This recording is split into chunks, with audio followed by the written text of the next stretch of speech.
tofukamira Asiyah kutaka Asiyah kutaka Gambi ogenda kutaka Bigijo Asiyah agenda kutaka Dotuleke onomanyi nazi nenga tazimwambule ama yimuka shirani wadde muntu kyalinga wala wewe kujje ko simu kati yeyitwa mukazi alina wawo mademu akwate sako yindeko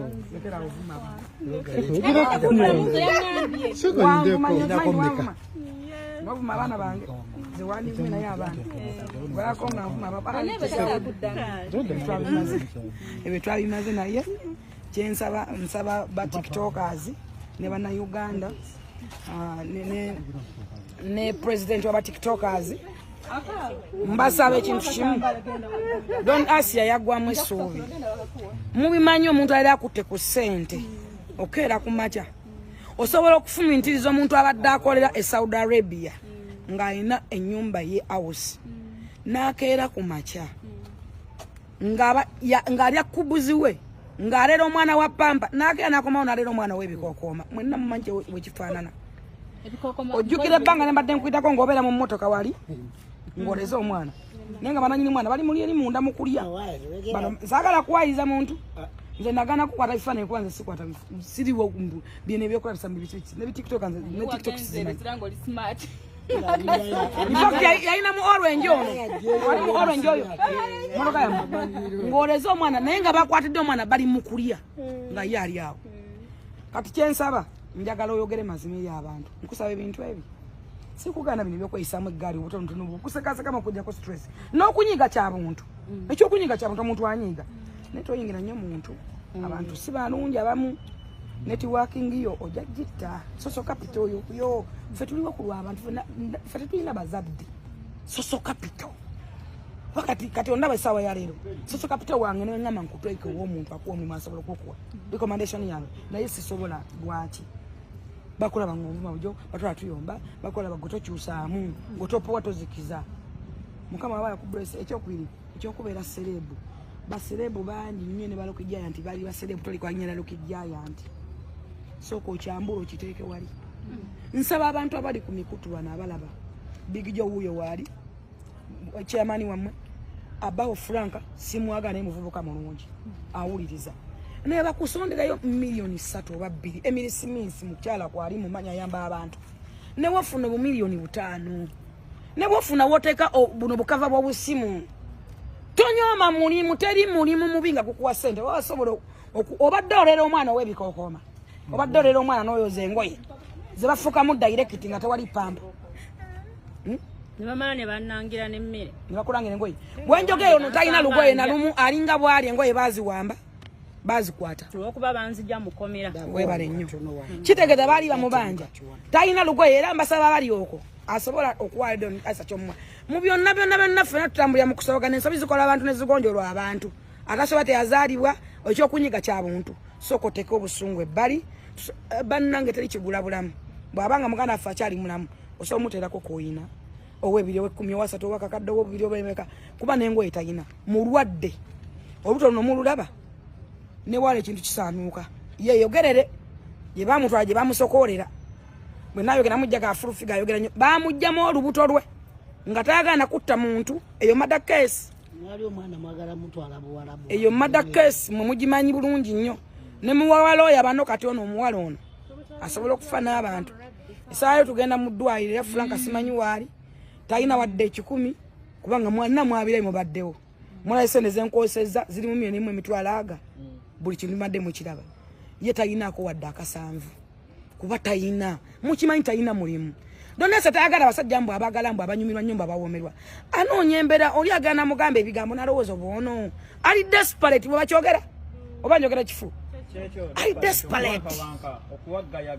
ali awo tamanyi what to do kuba ali omuntu era afunye ku ssente bwe zikuggwako kyembadde mbagamba kubanga tezaani mweddeko naye mwenna mumanye enkomezaawo gye yakomezebwawo titamala kwesetinga obadde n'obuntu bwe oba busevingi bwe oba watandiwati natukira mu nsi gyaswa twagala aveeyo lwa nsonga ki bali bamulondoola bamutaddeko obusungu okusinza ku recommendation ebadde mu kooti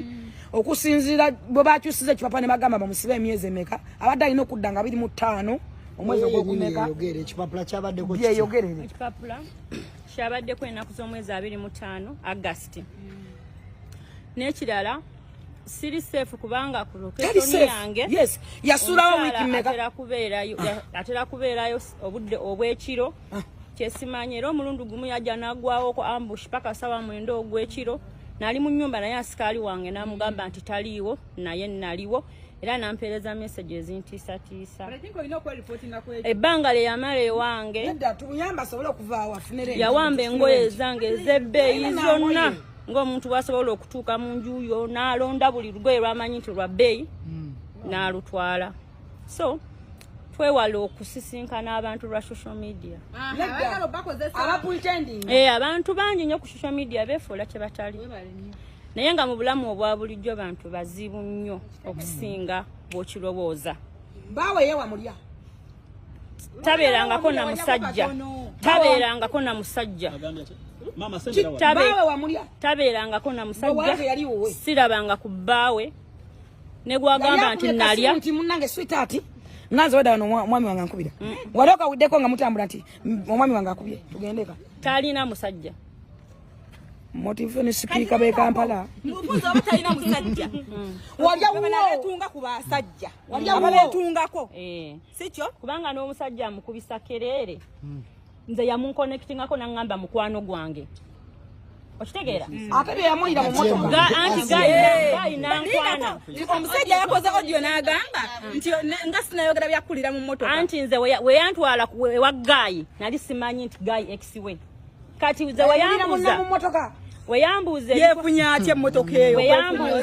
weyambuze ebikwatagana ku gayi ne mugamba gayi ankubirako once in a while oluvanyuma nakiziba nti nze ne gayi twali tucommunicatinga nanyiga nnyo ezo messages yaweereza gayi nga nvuma naye omusajja nga akudefendinga ate manager wagwe walya ye nanyinika motoka manager yes ye nanyinika motoka kamuna na motoka wabula simanyi naye motoka ya manager we kannange naye guba kibasanire oli katulume otamana omukazi omweru wate ow'ekizigo muzungana nnyo n'abakazi abalungi obuto lwalwa manager bakujjamu obuto lwalwa manager manager akanyo okujjanja babivuddemu nali simanyi nti ne manager wamulya kumanyi omukazi oyo muzibu nnyo manager we wamala okumulya kati ate n'amumpangira we nafuna olubuto n'alagira manager ategenda okajjemu okakasuke mu nnyumba era ne bantwala n'enkola abortion ku Kyebusaabala we bantwala ku Kyebusaabala eyo kidwaliro kiri eyo kikadde bwe kiti era nalumizibwa nnyo ne bankasuka mu nnyumba ne manager we era nakati nkyali mu bulumi bwa kitalo nnyo neetaaga n'okugenda bannaaze mu lubuto kyokka we yamala okuntuusa ku buzibu obwo ye n'agamba manager we nti kaleke buzunganyo ate nga bansanga wange kitegeeza sigo gwasose okujjamu olubuto omukazi oyo mubi kyokka ne gavumenti yakigaana